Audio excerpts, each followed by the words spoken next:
What's up, everybody? Thank you for joining us. This is Faith vs. Gravity special edition of Kingdom Study. I'm your host, Ron Riley, and this is my co-host, Amber Riley.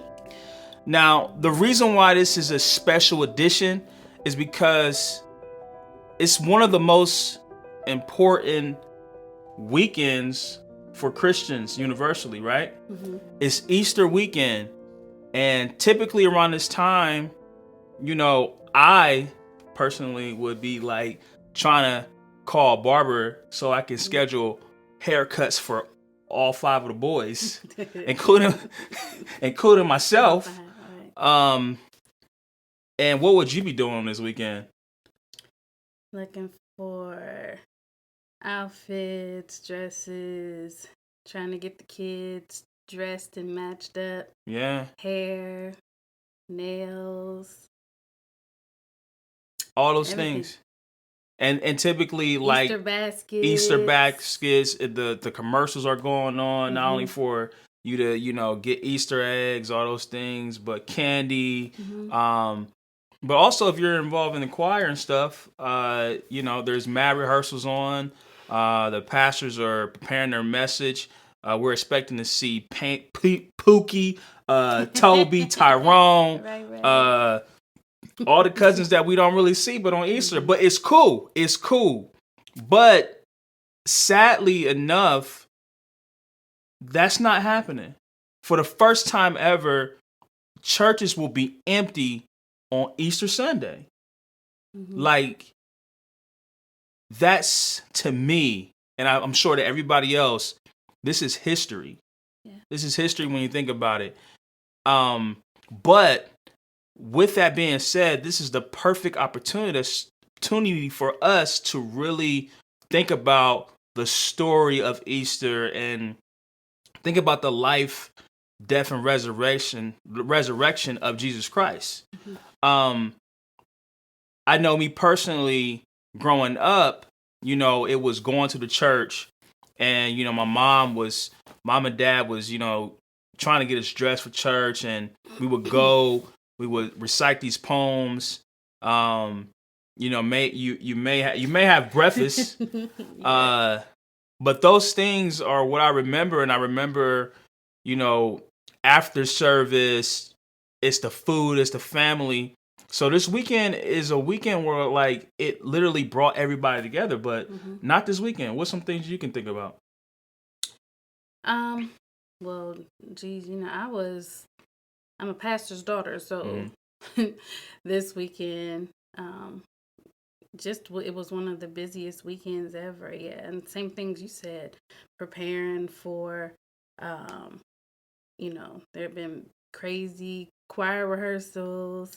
Our mom trying to get us together to learn our speeches, and my mom's a writer, and so she always did plays for every special Sunday. So, it would have been, Sunday was full because we had the morning service, but then we always had to go back in the evening, and that's when we did all the speeches, and we would have the plays. I wouldn't have went to your church. I wouldn't have went to your church if it was afternoon service on the Easter. I don't think so.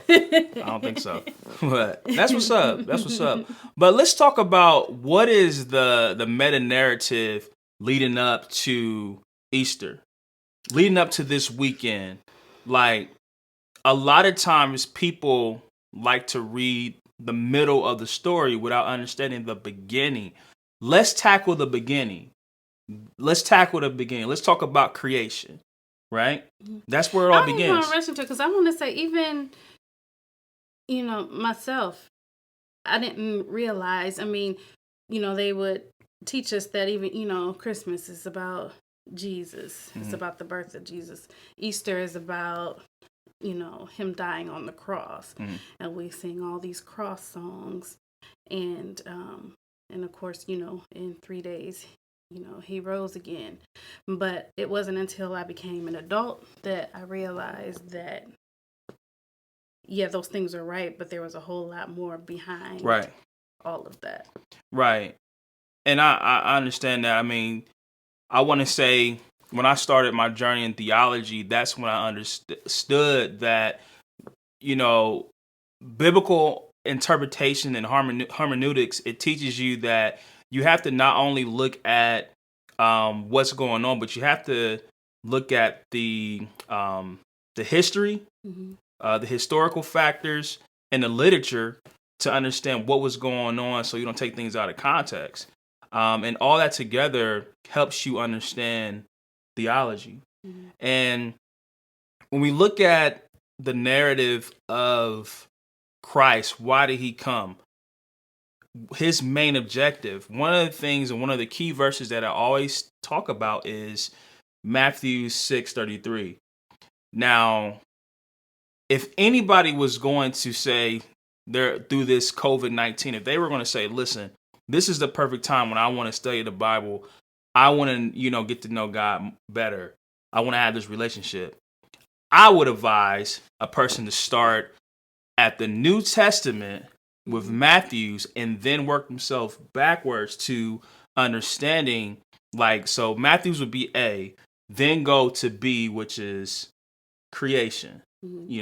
That's how I would do it, because when Jesus came, one thing we have to notice that the only thing he spoke about was the kingdom. In Matthew 6:33, he says, seek ye first the kingdom of heaven and all his righteousness, and all these things will be added unto you. Now, when I was on the journey, I was searching for God to know who he was. This is the verse that caught my attention. And from that, I had the interpretation, because I didn't understand hermeneutics. I didn't understand how to exegete the scripture. It was more so like I was thinking you had to go to church. You had to, be in front of the altar crying out to God, blah, blah, blah, blah. But that's not what that scripture was saying. So when we look at it, we search, we seek, we engage, to find what God was doing through Jesus. It takes us back to creation. And when we look at creation starts with who God is. Who is God? Omnipotent, omniscient, omnipresent, infinite in power, self-sufficient. What's some of your favorite things that you can say God is? Thank you. Oh, okay. So we look at those characteristics, and before we say there was a beginning, he is. Right.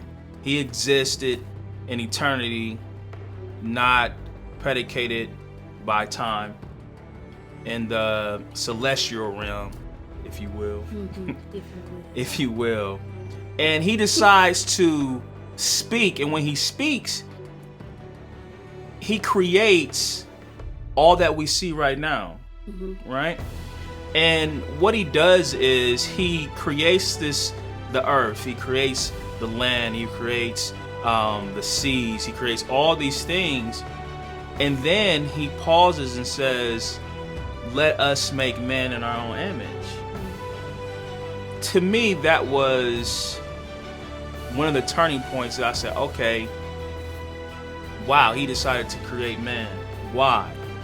And it was to share in the dominion or the landlordship of earth. What are some of the things that you think about?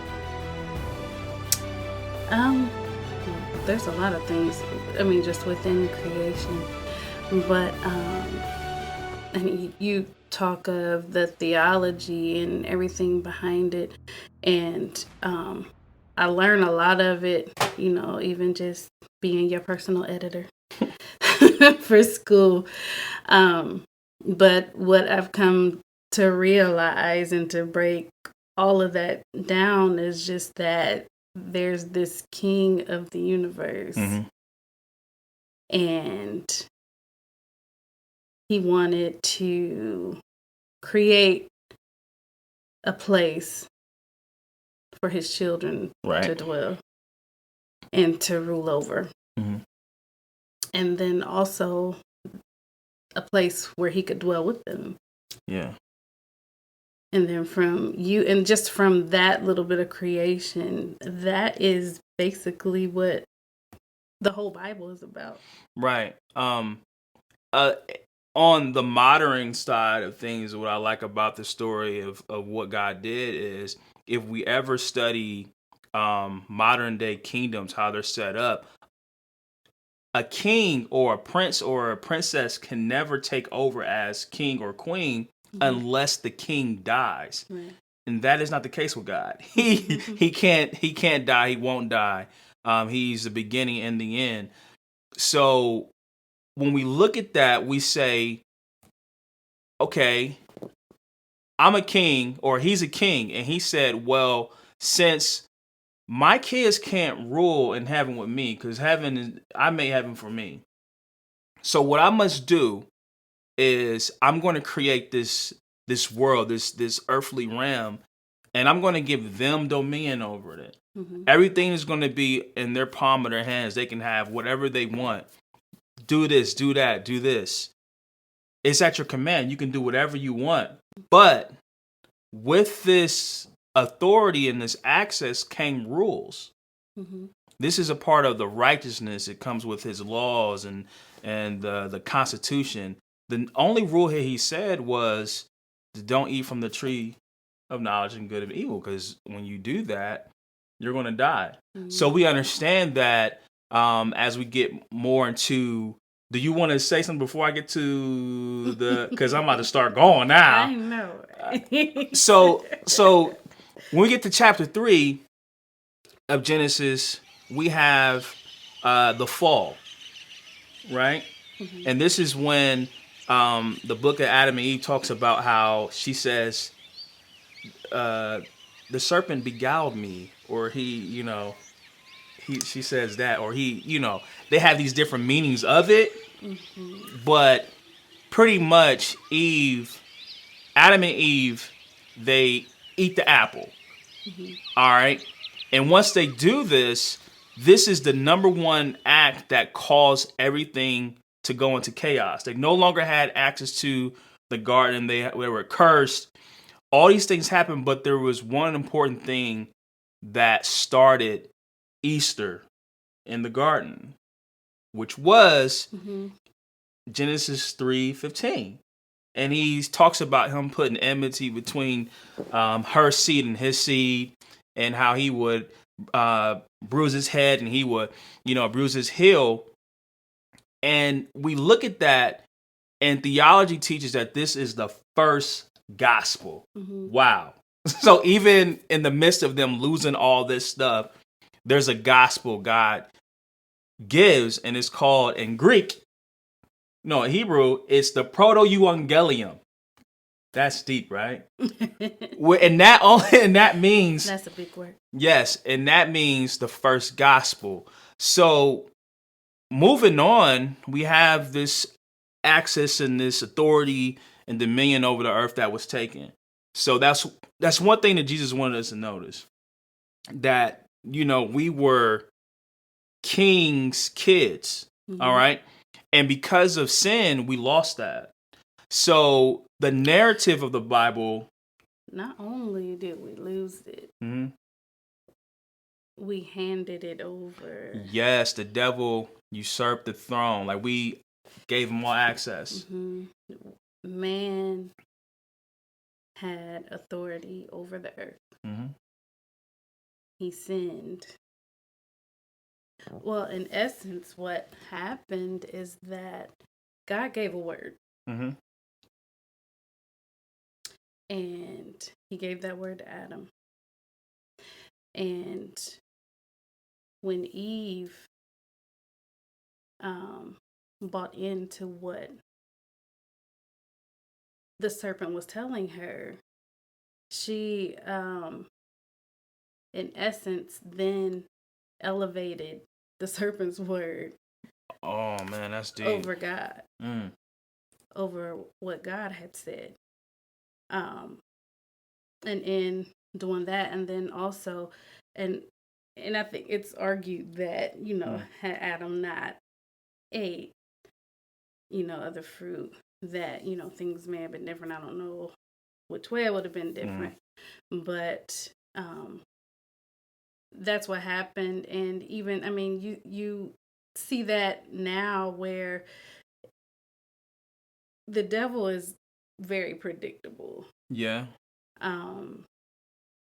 And that's all that he does in our lives is discredit what God says. And that's what he did in the garden. And they believed him over what God said. And in doing that, they handed over the authority to Satan and then became his slave. Right. So. And we were slaves. We were literal slaves to sin and death. So let's move the story on. So we get Genesis and we get 3:15 and we have this gospel, this seed. We know that we identify that there's two seeds. They're going to be at war, okay? So interesting enough, when we get through the genealogy, we look and we find ourselves at Noah. All right? Now, in the days of Noah, it talks about how they were drinking and they were marrying and, all this stuff was going on. They were tampering with the blood. But also we hear a familiar story that we know and recognize in this day and age of giants. Now, the only reason why I say we recognize Noah is because, of course, growing up, we heard about Jack and the Beanstalk. Back in the day, I said, man, giants can't be real. However, the Bible confirms that there were, renowned men, and these people were, they called them the son of God or the Nephilim. And what would happen is that the fallen angels would come and they would mate with the women. And when they did that, they would create these crazy giants. And so the bloodline was actually tampered with. And this was just a strategy from the devil to say, okay, I know that there's a seed coming, so I gotta, go ahead and mess up the seed, of the humans. And that's what he did. So moving on, we know God commanded Noah to build the ark. He did exactly what he said. He, built the ark, 2 of every living creature. They came in the boat, boom. It started raining. 40 days, 40 nights. Right. Woo, that's a long time. And I don't like cruise ships, so I could not be on it. I bet everybody right now, I don't want to be insensitive, but a lot of people are still maybe on cruise ships because of this thing. Yeah, and it's probably been 40 days and 40 nights. It's been a while. It's been a while. God, I pray for you.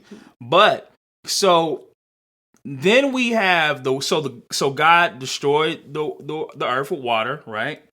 And then he made a promise to Noah that he would never do that again. Okay, which is great. So the water recedes. He recreates. He tells Noah to do the same thing: be fruitful and multiply, replenish the earth. And we have that story, and the Bible progresses. So now we have God, saving the seed, and then we move more into Genesis, and we get this man called Noah. Abraham. So I just talked about. So now Abraham, we know the story because he was counted as righteous in a world where they were Sodom and Gomorrah. You had all that stuff going on. The building of the temple. All these things were going on, but God saw Abraham and made him a promise, and he stuck with the word God gave him. Though he laughed, did you know that the word Isaac meant laughter? I think I did read that. Yeah. So at a old age, he gives him Isaac, but he promises Abraham that everybody on earth will be blessed through him. Okay, so that's a part of the I think it's the Abrahamic covenant. All right, so you have something? Yeah, there's something in there that I like. What you like? The Abrahamic covenant. It's just how when God speaks or when God gives a promise, how serious he is about his promise. Yeah. So, back then in the day when they made a covenant, so you call that the Abrahamic covenant. So when people would come together and make a covenant, there was a ritual that they went through. And so they would take animals and cut them in half It's nasty. Cut them in half, and then they would lay the halves of the animal and like make a path, so that there was a path between each animal half. And the person making the covenant, or the person that, needed to keep the promise, their job was to walk through this path and walk through the cut up animals.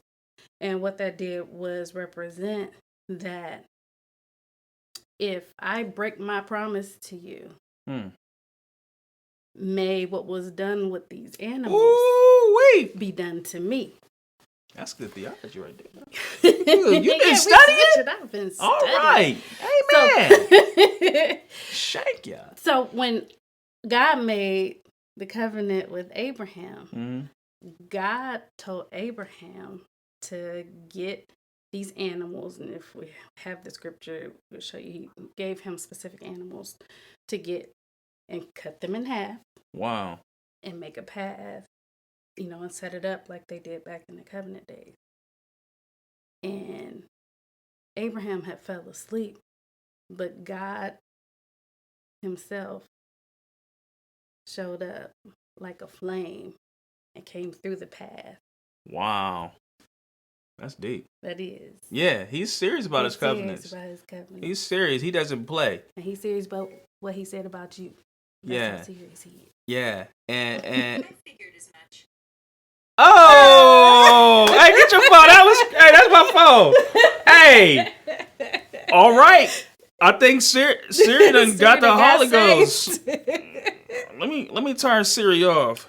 You can turn me off and Eagle eye. We sit here have Bible study and want to get to talking. Yeah, so that's very important. So yes, God keeps his word. He keeps his promises. That is a part of what we're going through. That is a part of Easter. God keeping his promise. So we get that covenant. The Bible progresses. God makes Abraham a promise. You have Abraham, Isaac, Jacob. You have Jacob's son, Joseph, right? Joseph is, we're kind of skipping through, but Joseph now is in Egypt, but he passes away and the old Pharaoh doesn't know him. Years go by, the children of Israel, who these are the grandchildren of Abraham, now they're captive. Right. So in their captivity, God hears them. He hears their cry and he sends Moses. We know that story. God sends miracle signs and wonders. If you don't know it, read Exodus. And then it gets to this point where now God is leading them through and he's, opening the Red Sea, put them on this journey. But then he gives them laws, rules to abide by. The story progresses that it would have only taken them a week to get to the promised land, but instead it took them how long? 40 years. 40 years. Wow. Now these are the same people that God made that promise to their grandfather. They're going to be great. He's going to, bless them, all these things. But because they could not follow direction, he would tell them not to do this. They would do it. Sin was just growing and growing. And every time that, the crazy part about that is every time that they sinned, they had to submit a sacrifice. And there were several sacrifices that they had to go through. But it kind of got to the point where God got sick of using animals, So I believe God looked at it and said, okay, this is not going to work.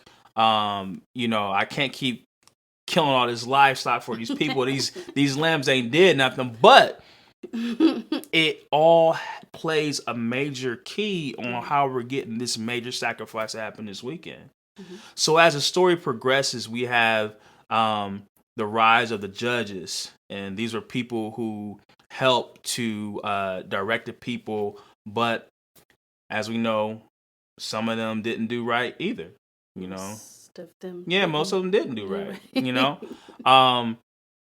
So then when we get to around Samuel, we get this whole structure of we get this word that I like, and it's called king. We get this thing called kingdom, and we see the children of Israel. God is saying, no, I want to be over you. I want to be your light. I want to be your guide. I want to provide for you all this stuff. And because of what they went through with Moses and Joshua, they're like, no, give us a king.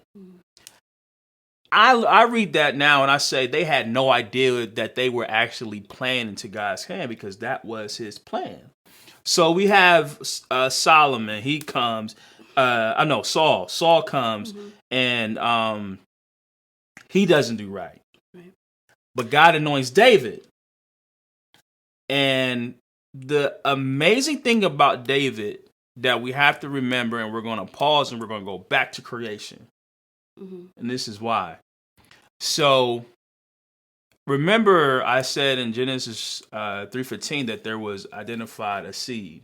There were going to be a seed power struggle with two seeds. Then Noah, we identified that God was trying to, or the Satan was trying to intermingle with them. So now we have giants. So when we get to the story of David in the battle with Goliath, here we have it again. We have this seed. And he had 5 brothers, or there were 4 brothers. He made 5, right? Yeah. Goliath. Okay. Yeah. So after David defeats Goliath, he cuts his head off. And he goes, watch this, he goes to this mountain, oh my God, and he buries his head on this mountain. Let's keep that in mind, because we're going to talk about that mountain. It's called Golgotha. Golgotha. Golgotha. If a woman's name was ever Golgotha, that's a no. Don't marry her. Yeah, I married Golgotha. I don't know nobody named a baby Golgotha. Yeah. So, and then the story continues. We know the thing with David. We know what happened to him. We know he was looking at and what's his wife's name? Who? David's wife. Which one? Solomon's mom. Wasn't it Bathsheba? Yeah. So takes a man's wife, has his baby. The baby dies. Then he has another. God blesses him. He tries his best to live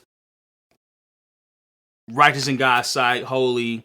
But it's ins and out. But the good thing is that God knew his heart, and he labeled him a man after God's heart. MGH, man. Ron Lyons, what's up? Stone, what's up, all y'all? So then he makes a covenant with David and promises him if he does this, he does that, his heir is going to be on the throne. He's going to reign forever. Wow, that's some good news. He tells him not to build a temple because his son's going to do it. So David passes away. Solomon comes. We know Solomon was one of the wisest men in the world, but one of the dumbest men in the world as well, right? God gave him everything, but still he wanted to get his groove on and worship other gods, and that was crazy. So after this is a crazy pivotal turn in this story, because now we have a history of chronicles of horrible kings. It's a whole history of horrible kings in the Bible. So the kingdom is divided: Israel, Judah, and the children of Israel, the people of God, continue to go against his rules and regulations. They continue to serve other God, continue to, they just can't get right. They couldn't get right, so God drives them to exile. And they go from the Persian to the Babylonian, and it is so bad that God begins to send his prophets, and his prophets, they begin to tell them of, I shouldn't say it was bad, but they begin to tell them of this coming king. They begin to see into the future. They begin to talk about what's going to take place, and this gives them hope. We have ones I like is Ezekiel, Isaiah, Daniel, just to name a few.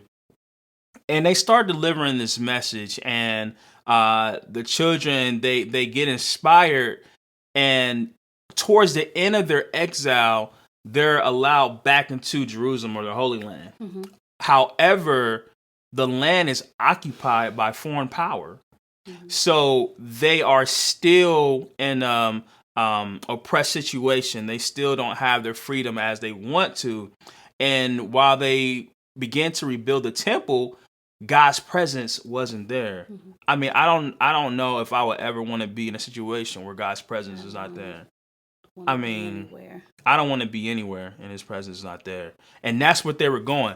So we have a decade, a millennial of silence from God, where God just doesn't speak at all.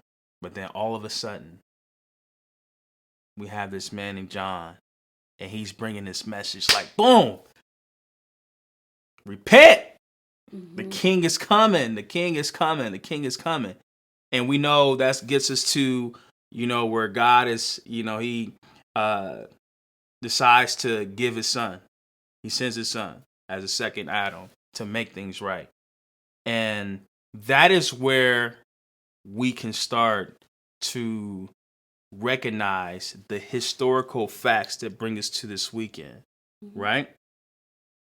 So, being a Christian and not understanding that historic and we didn't really go over every story. There's a lot of in-between story, but right. When dealing with meta-narrative of the Bible, you have to understand what are the key points and what are some of the stories if you were trying to, present this story to like high school kids or whatever mm-hmm. the case may be. Or there's people who never read the Bible. This is why it's important for Christians to understand the story, mm-hmm. understand the narrative, so you can better appreciate what God's plan was.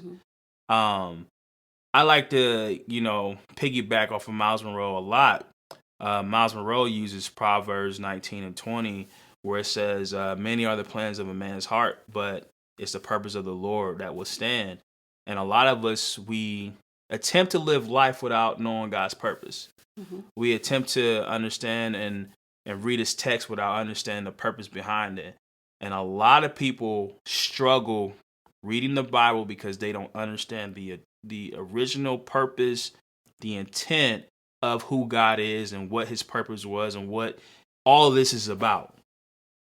And the more we get involved in, I don't want to say everybody has to be a theologian, but if you talk about God, you're talking about theology. That's at the end of the day. So that brings us to this weekend. We understand, or we know that he was born of a virgin. Mm-hmm. That was prophesied. He was just fulfilling prophecy after prophecy after prophecy.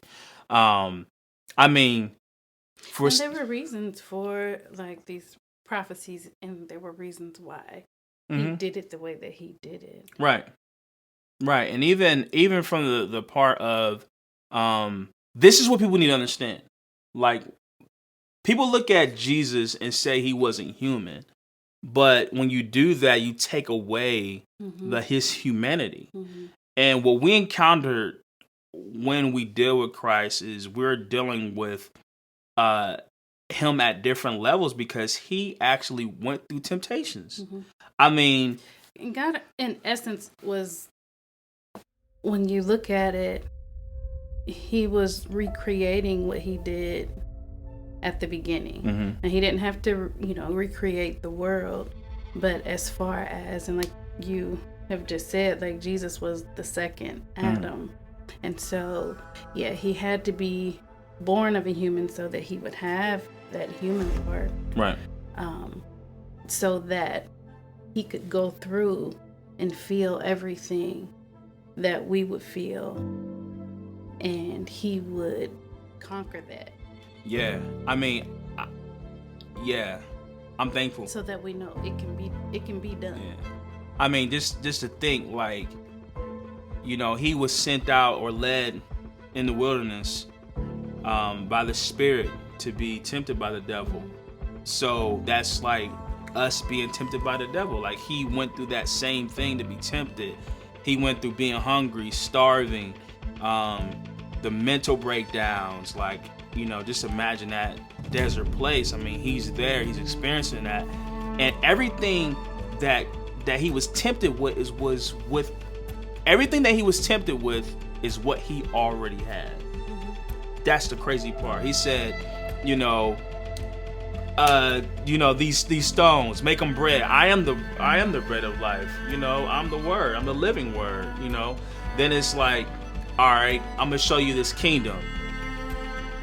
I'm the king of this kingdom. Like, what you mean? Like, you know. And then he said, he took him to a higher place and said, now I'm gonna show you this kingdom. And it's like, wow, he only tempted him with what he already had. I'm so happy that he didn't fall for the trick. But that's the trick. But I was about to say trick. But that is, that's the deceit of Satan.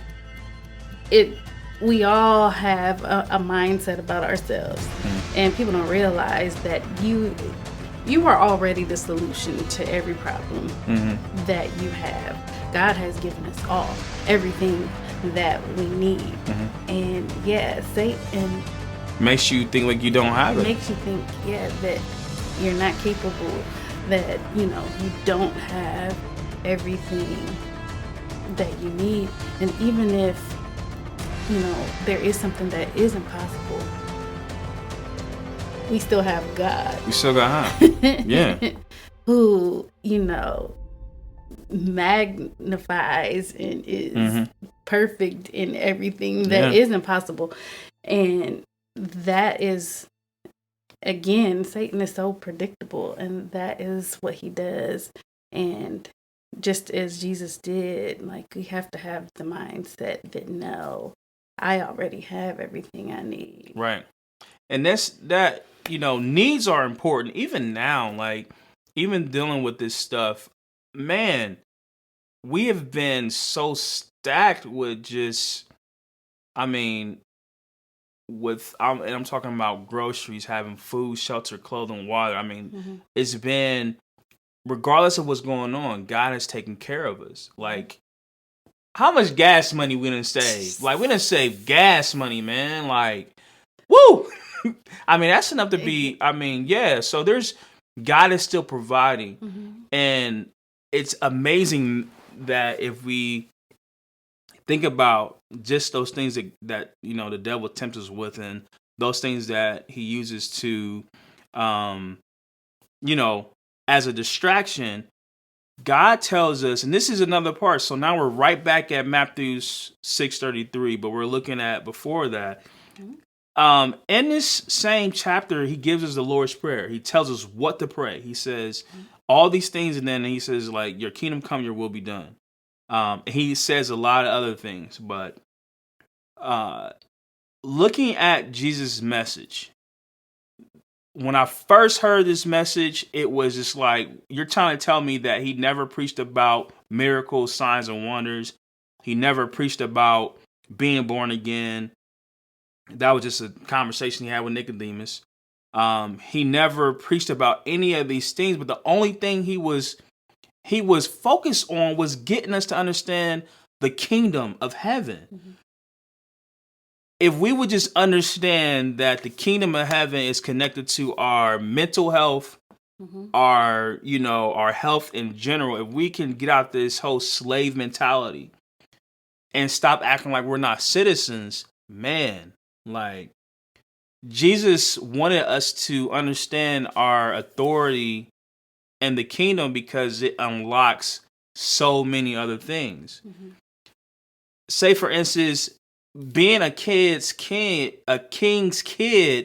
I have access to things that a person who's not a king's kid has access to. Let's say I have access to a better healthcare system. Just that alone in a time like this, there are people that God has equipped with healing. There's people that he's equipped with so many things. But again, we take life and we put it in our hands and we go away and we say we're going to figure out ourselves. It is almost like a person who is given a treasure map and it's marked with an X where you should go get the treasure. But instead of following that map, you throw the map away and then you say, I'm going to find it myself. And on your finding it yourself, you get, it's like you're in the desert. You know what I'm saying? And you think you seeing the X's, but no, that's not. That's not. Right. That's an illusion. Mm-hmm. That's how people are with life. Right. And think about the children of Israel. They wanted a king. They wanted all this stuff.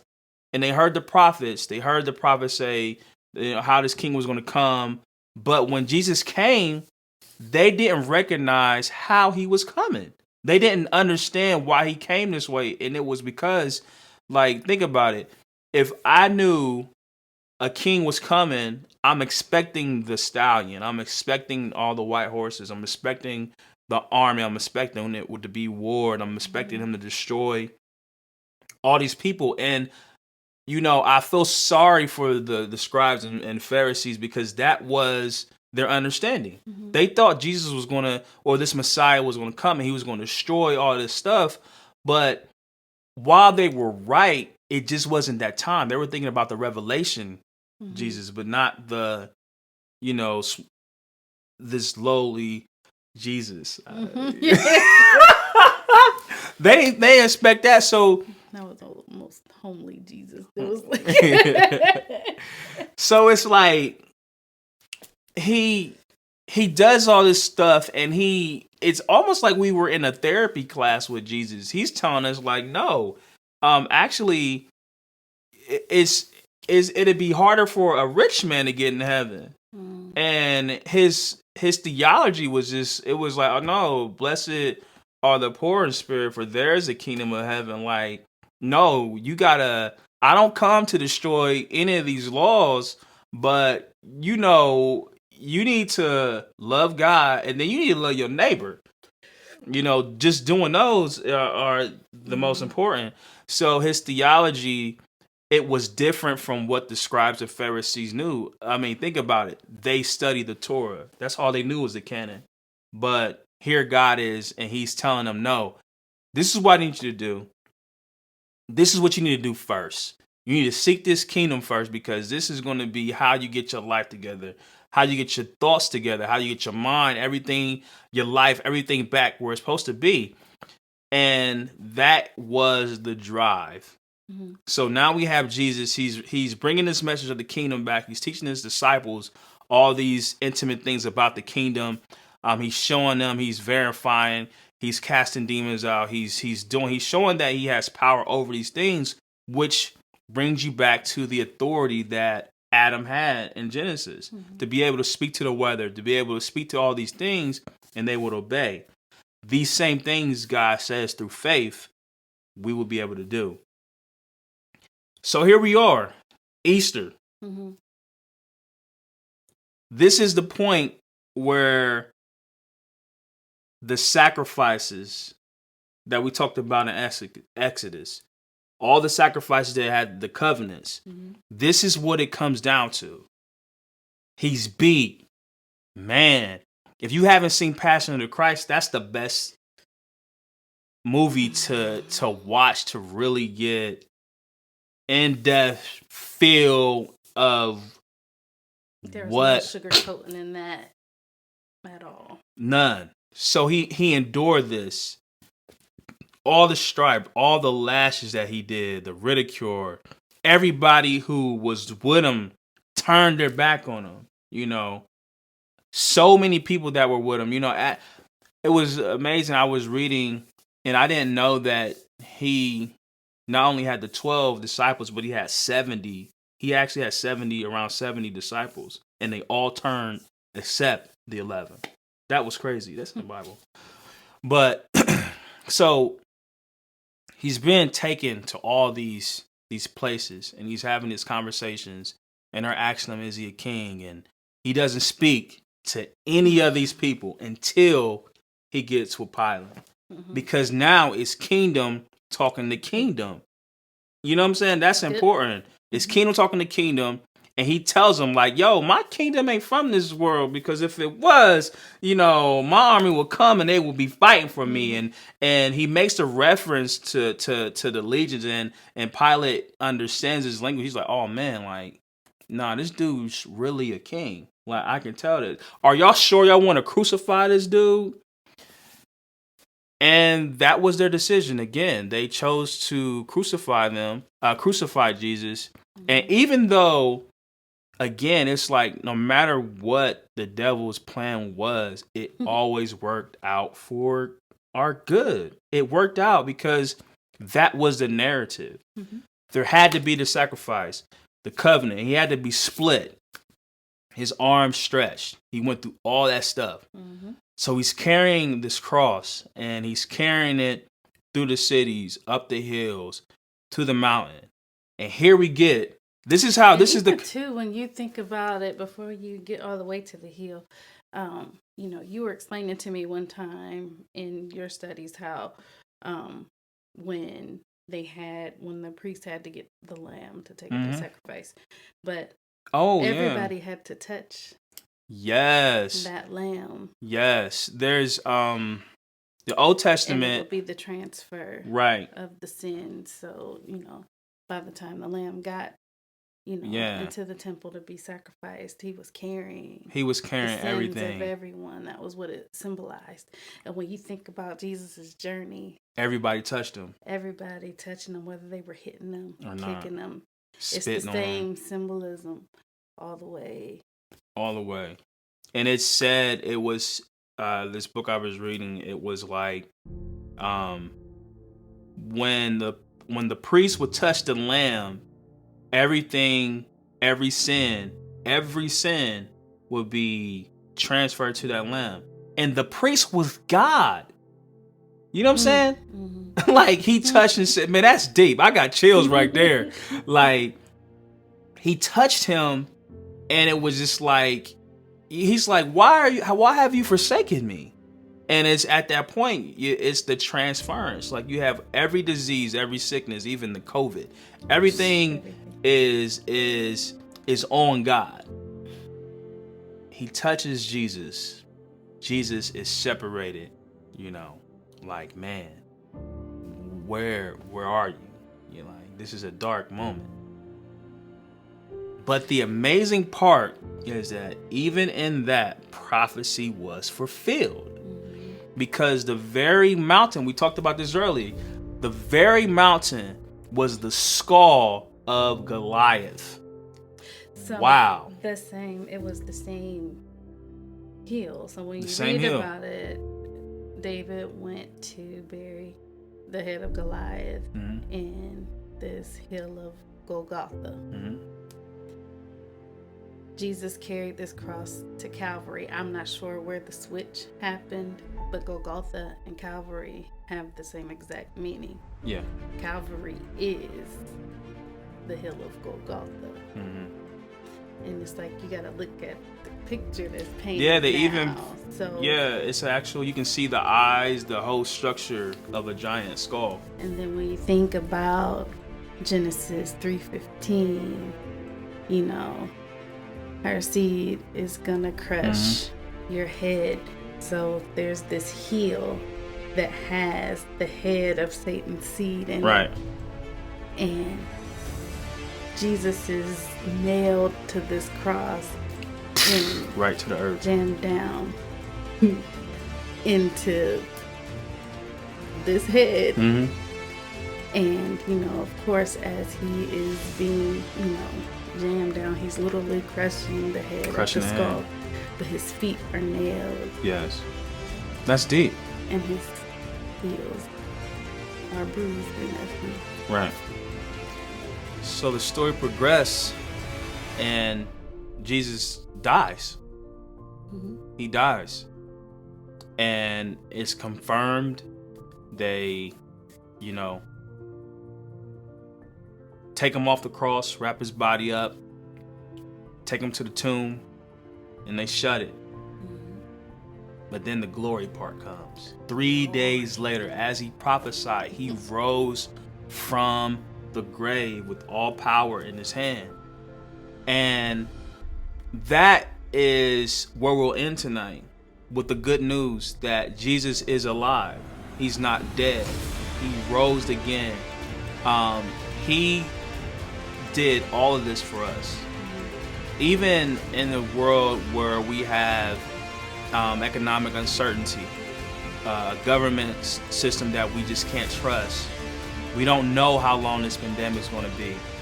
But we do know that Jesus reigned. He still is on the throne, and he still has a lot of stuff in store for us. Mm-hmm. This is not the end. Understand that even in Matthew 24, he talks about how there's going to be rumors of war. There's going to be all these things happening, but the end is not yet until the message of the gospel is preached, and then the end will come. But most importantly, you going to say something? Mm-hmm. Go ahead. I was going to say, like, in these times, it's like we have to, watch what we're saying, mm-hmm. and watch what we're putting in our mouth. Because, Jesus died and he rose again, but the reason why he went through all that was to regain our authority on earth. Right. And with that authority, he did. He said, all power is given to me and in heaven. More. Because now he went into hell. Took the and keys. Defeated death. So it's now we have authority on the earth. And we have dominion over here. We do. Upon this rock I will build my church. Yeah. So, man, this has been a journey. We went from Genesis to Matthews. We're not going into the, that's gonna be a few more weeks. We got, the day of Pentecost. This is when the Holy Spirit, now he was full. He was fully active in the earth again, as he was in Genesis. It was no longer how he used to deal with how he would come on the prophet, then he would leave. He would come on this person, he would leave. Now, since Jesus was here, he freed us. He gave us access back to the kingdom of heaven. So now the kingdom of heaven is fully operational. The disciples are just kicking butt. Bow, boom. They're doing all these amazing things. And this is where we are. We are still in that narrative, the part, even though we know the end. But we're here and we're saying, listen, if you've been watching this, you've heard the story, you understand that it was because of sin. It was because to bring the kingdom back to us. Jesus went through all of this stuff so you can be free. He went through all this stuff so you can have a choice to which life are you going to go? Which road? Are you going to decide to obey his word, seek his kingdom, follow his righteousness, follow his law, his creed, become active in your local church, just do all these amazing things? Or are you going to choose to go the other way and be exiled from the kingdom? The wages of sin is death. When this whole story ends, God is actually going to come back, and he's coming back to judge. And he's coming back to take his own. Which line would you be on? Let's just say, hypothetically, this was the end. Let's just say it was the end. And everybody who watched this video, you decided, Lord, I'm going to take you as, you're the sovereign ruler of my life. Have control. You give your life straight to God. But there's those who don't. And all of a sudden the rapture happens. So many are left behind. And they'll be looking at this video like, oh man, this is what happened. So let's just think about that for a second. Right now, we have the opportunity to give our lives back to Christ. It doesn't matter if you're saved or if you're not saved. So if you're watching this, you understand the story. You're saying, listen, God, I appreciate what you did for me. I want to, confess my sins to you. I accept Jesus as Lord and Savior of my life. All is known. All is forgiven. I'm going to seek your face. I'm going to turn from my wicked ways. I'm going to pursue your word. I'm going to rediscover your kingdom. I'm going to find my place, and then I am going to share the gospel. If that was you, I want to welcome you to the family of God. Welcome you to the kingdom. Anytime you need advice, anytime you need help, just hit us up. Faith versus gravity, right? Any last thoughts? No, you got it. All right, listen, this was a special edition of Faith versus Gravity. It was the Kingdom edition. We like to thank you. Listen, let's stay prayerful. Let's stay creative. You know, this is a great time to be creative. And we pray blessings on you. Keep our family in your prayers. We keep yours. All right, thank you. We out.